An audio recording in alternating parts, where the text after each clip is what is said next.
Qegħdin nagħtu opportunità lit-tifla tgħix f'imħabba ta' familja. Hekk stqarret magħna Elaine Mikallef li flimkien mal-partner tagħha ilhom għal dawn l-aħħar sentejn jiffosterjaw tifla ta' sentejn. Huma ilhom jieħdu ħsieb b'imħabba lit-tifla mindu kienet tarbija ta' 7 ġimgħat. Il-fostering għalina jfisser li tagħti opportunità lil tifel jew tifla li qed jiġu miġħudin li jgħixu familja, li jgħixu f'ambjent ta' familja. Fuq kollox dan huwa dritt ta' kull tifel u tifla. Elaine tistqar kif il-fostering hija deċiżjoni għaqlija li ħadu bħala koppja grazzi għall-appoġġ li ppreparawhom b'taħriġ essenzjali. Ili naħdem ħafna f'da settur u allura kont qisu iktar qed nara d-diffikultajiet li hemm ma' tfal li jgħixu out of home care. U din ovvjament iktar anqlit li x-xewqa li nifosterja.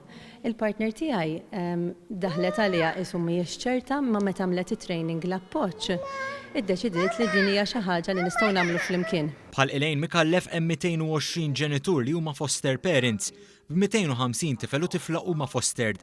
Is-sibt filgħodu ġiet organizzata konferenza dwar il-fostering fejn ġew spjegati aktar l-emendi fil-liġi tal-fostering. Fost l-emendi ewlenin hemm li foster carers ikunu jistgħu jaddottaw l-tfal li jkunu qegħdin irabbu wara 10 snin. Bidla fil-liġi li mistennija toffri stabbiltà li tfal li jkunu fil-fostering. Bħalissa hemm il-fuq minn 30 tifel u tifla li qed jistennew biex jiġu fostered, filwaqt li hemm 400 tifel u tifla qegħdin jgħixu f'istitut.